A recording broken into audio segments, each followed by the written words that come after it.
बघा ही कोळंबी आहे, ही अशी साफ करूया आता.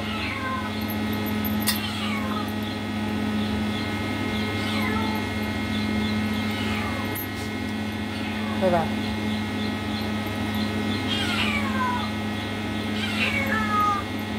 अशी साफ करायची.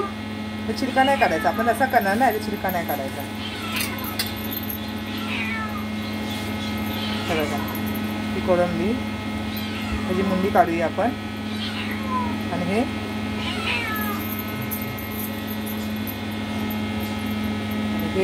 त्याची मुंडी काढूया आपण. बघा हा अशी साफ करूया.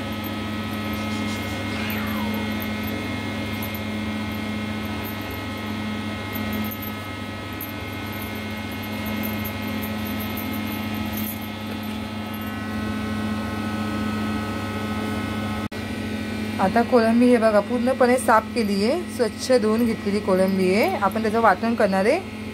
भाजलेला सुका खोबरा, लसूण, हिरवी मिरची, अद्रक, कांदा, कोथिंबीर आणि 2 टमाटी हे आपण वाटून घेऊया सगळं आधी. त्यानंतर आपण रेसिपी करूया. हे बघा तेल ठेवले, तेल गरम झाले, तेलामध्ये हा कढीपत्ता टाकून दे. आणि हे लाल तिखट घेतले आगरी आणि हळद, बस एवढेच मसाले टाकायचे. आता हे तडतडलं. आता हे आपण वाटण केलं आहे ना, हे टाकून द्यायचं.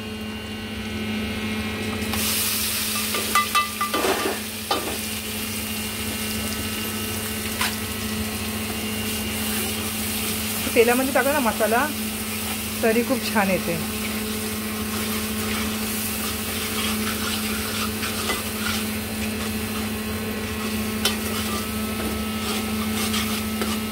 बघा कलर चेंज झाला कालवणचा.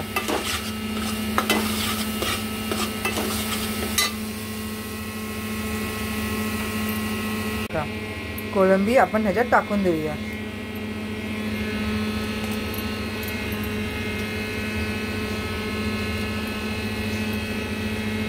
याची साल नाही काढली आपण कोळंबीची, फक्त कोळंबीचं तोड शेपूट काढून घेतलीये. साली सकट कोळंबी टाकतोय, छान लागते. हे बघा, हे बघा हे साल ठेवली आपण, फक्त शेपूट आणि डोकं काढलेलं आहे. साली सकट कोळंबी टाकली आहे. रस्सा छान लागतो आणि जरा भरपूर पण दिसते.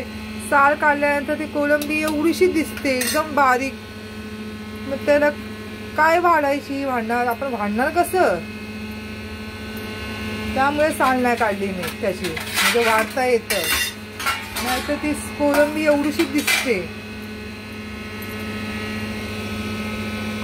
आता गॅस बारीक केलाय. आता 2 मिनिटं राहू द्या गॅसवर. चला बघूया कालवण झालं कसं आपलं. आता काय मस्त तरी आली आहे, किती छान. आम्ही गॅस बंद करते. बघा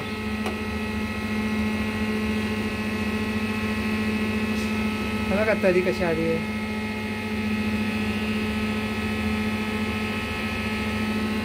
बघा तरी आहे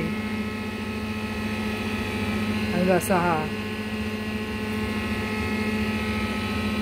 मग आपण कोथिंबीर टाकूया.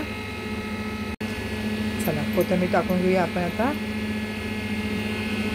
नॉनव्हेज असो म्हणजे सुकी मच्छी किंवा मच्छी, यामध्ये ना कोथिंबीर टाकली ना काय लागतं ते एकदम भारी लागतं. वाटल्यानंतर टाकतो आपण कोथिंबीर, पण वरनं सुद्धा ना अशी भरपूर कोथिंबीर टाकायची. लय भारी चव लागते त्याची खूप.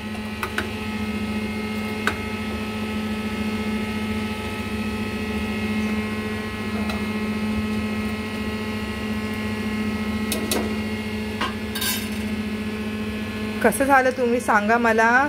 मी साधा मला येते त्या पद्धतीने तुम्हाला सांगितलेलं आहे मी. तुम्ही सांगा कसं झालं ते. चला ठेवते फोन मी आता. नमस्ते.